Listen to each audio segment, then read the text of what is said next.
This video is going to be about numerical, also called quantitative data.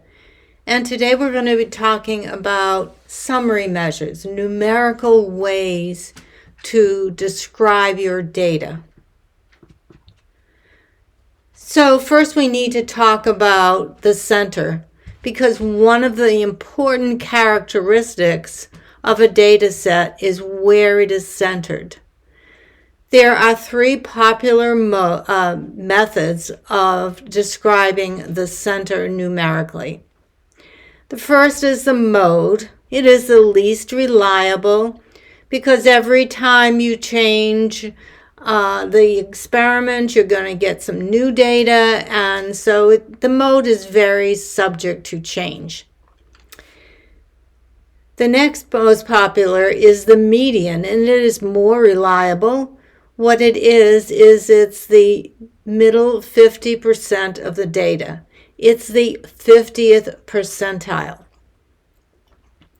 Then we have the mean, which is the most reliable and the most tedious to calculate. What it does is it averages all the data values. The other very important characteristic of a data set is how much it varies, how spread out it is. And the three popular ways of measuring variation are the range, which is quite simple. It's the maximum minus the minimum. And as you can expect, that varies a lot from sample to sample, and so it's the least reliable.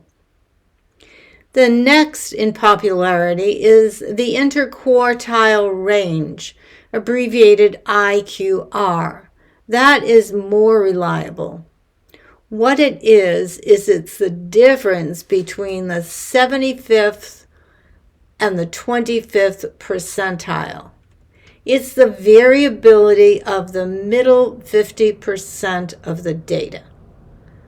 And then there's the standard deviation, which is the most reliable. It measures how far each data value is from the sample mean. So to understand the interquartile range a little bit better, what we do is we take all of the data, we arrange it from smallest to largest, and then we kind of chop off the bottom 25%. That marker is called the first quartile, and it is symbolized Q1, and so 25% of the data is below Q1, and conversely, 75% is above it. Then we have Q2, also called the median, which is the marker for the middle 50% of the data. 50% is below it, 50% is above it. That's Q2, or the median. And finally, we have Q3, or the third quartile. And the marker or name for that is Q3. So here's Q3. 75% of the data is below Q3, 25% is above Q3. So the quartiles are really a process of taking your data after it's been organized from smallest to largest and subdividing it into four pieces.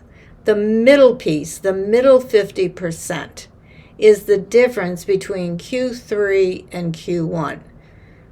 That marks off the middle 50%. That number, Q3 minus Q1, is called the interquartile range. Now, the standard deviation, I hate to show you the formula because it's very cumbersome and tedious. What it does is it takes every data value, subtracts the sample mean. Positive and negatives will cancel each other, so a squaring process goes on to make everything positive. And then we add it all up to get the total variability. and then we divide by almost the sample size, n minus 1. Why do we take the square root? Because if we didn't, our units wouldn't be correct. If the units were grams, the units of the standard deviation would be grams squared, and that doesn't make any sense. So we take the square root to get back to the original data.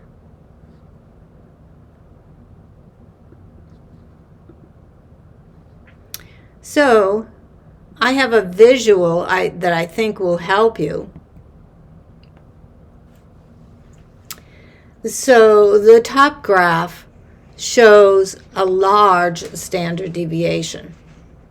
Sigma is a symbol for the population standard deviation.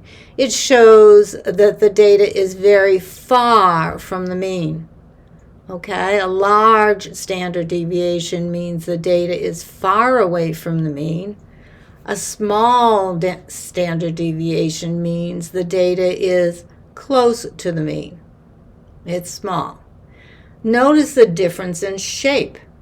When the standard deviation is small, the data is more peaked.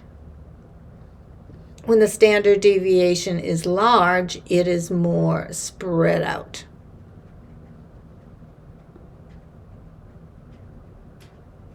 I'm going to throw in one more thing, a histogram. Now, I mean, typically this would be under the category of graphs, but it's so simple that I thought I would do it in this particular video. What is a histogram? It's a graphic display of the data.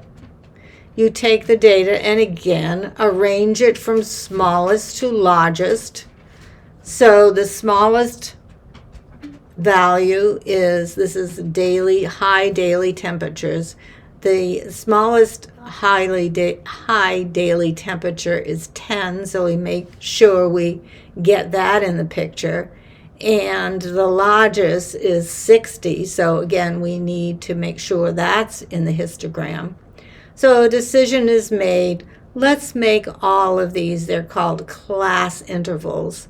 Let's make them each 10 units long. So when we do that, we have 1, 2, 3, 4, 5 rectangles. Okay, and then notice there's no gaps between them. Okay, so what we have mentioned here is the class midpoints. Okay, the class midpoints. And you notice it does go up to 60. If a data value occurs on the boundary, we count it in the lower class interval. So that actually concludes this video. I hope you found it helpful and that you have a good understanding of measures of center and what the histogram is. The good news is you really don't have to calculate any of those measures of center or variation. We have a statistical piece of software that is called StatCrunch, and you're going to be using that frequently to compute a lot of stuff and to draw many graphs.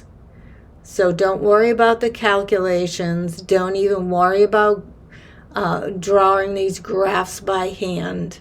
It's going to be handled by our statistical software, StatCrunch.